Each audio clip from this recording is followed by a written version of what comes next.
Hello, welcome back to our channel. Today we're diving right back into our explainer, and this is the third episode, Dragon Fighting Spirit of the story Jack's Retribution. We are picking things up with our protagonist, Jack, who is in a seriously dark place, both literally and metaphorically. He's down there meditating in the pitch-black dungeon of the Fisher family. For 10 long years, he has had to endure just relentless humiliation, basically treated like an absolute nobody. But all of that festering betrayal and isolation, well, it's about to transform into some immense, world-shaking power. And this right here is the crucial turning point of his entire journey. He roars out, "The door of the spirit is open." But how does he actually get to that point? Nourished by this mysterious green dewdrop, Jack hits a state of hyper-meditation. His consciousness is suddenly thrown into this endless starry void. He literally witnesses the evolution of the stars and the very beginnings of the universe. And as he goes deeper and deeper into the foundation of everything, a starry gate opens up. It releases this brilliant heavenly light that completely rebuilds his physical body from scratch. We're talking his muscles, his bones, and his blood vessels all going through a massive fundamental change. So, inside this newly opened, absolutely boundless spiritual gate, Jack runs into a very strict hierarchy of war spirits.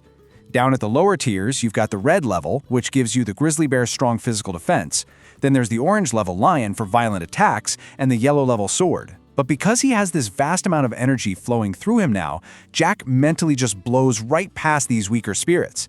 I mean, a red grizzly bear simply doesn't suit his grand needs or the incredible power he's tapping into.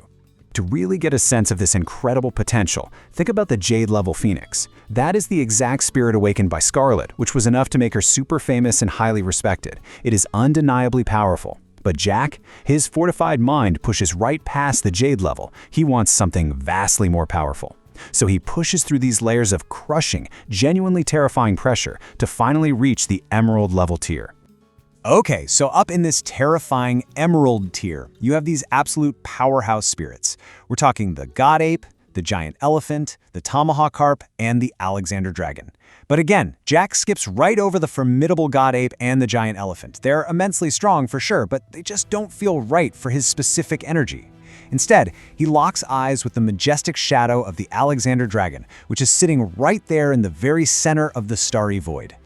And let me tell you, the Alexander Dragon is basically the absolute aristocrat among demons and beasts.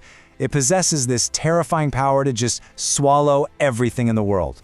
Fueled by his newfound boundless life force and that potent green dewdrop, Jack spends a super tense 2 hours perfectly integrating his mind with this beast.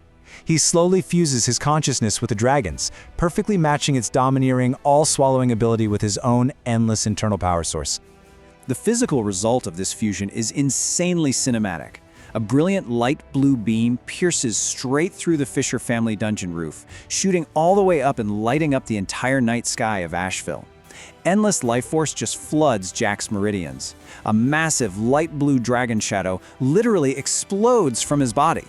And before this majestic aura, it feels like all living creatures are just mere subjects, bowing down to a king. Now obviously, a massive glowing dragon in the sky doesn't exactly go unnoticed. The crowds down in Asheville are completely shocked, though they mistakenly credit this miracle to Scarlet or her sister Eva. But watching from a peak way out in the distant Blue Ridge Mountains, there's this mysterious guy named Garrison Hyde.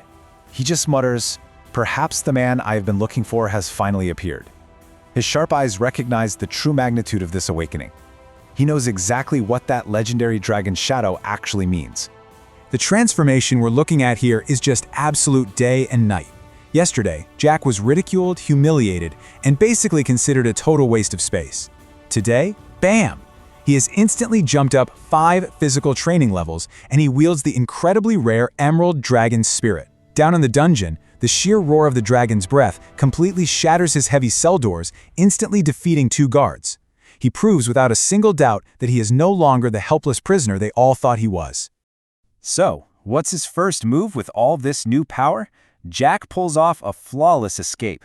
Under the cover of night, he slips right out of that dark dungeon, easily evades the sleeping security guards, and infiltrates the Fisher family armory. Moving fast and soft, like a ghost slipping through the shadows, he makes it to the very place holding the legendary weapons of his fallen father. Amidst the clanking of weapons from a nearby practice space, Jack's eyes lock onto one very specific item, the silver spear. This was the legendary weapon used by Jack's father, who was a highly accomplished general before their family's tragic collapse. Seeing this long spear gun glowing with a silver halo just makes Jack's heart pound in his chest.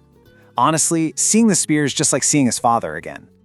But of course, this really poignant, emotional moment gets violently cut short. Did you come here to die?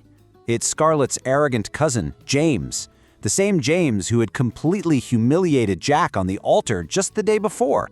He halts his knife practice to taunt Jack, assuming he's still just some helpless prisoner who somehow managed to wander out of the dungeon by mistake. Now, Jack actually tries to take the high road and make a peaceful exit. He tells James, "Our well water will not offend the river," which is basically saying, let's just mind our own business. Jack really doesn't want to waste his precious time on him, but James arrogantly threatens, "I could kill you right now." James mistakenly treats Jack like a fish on a chopping board, completely clueless about the terrifying emerald dragon spirit that is now surging through Jack's veins. Jack just stands there and offers this cold, scornful smile to the arrogant fool in front of him. He is absolutely no longer the man James can bully. The stage is perfectly set for an epic clash, which leaves us with one burning question. Will James survive Jack's retribution? If you like the story, please like and share it, and subscribe to the channel to watch future episodes. Thanks for watching.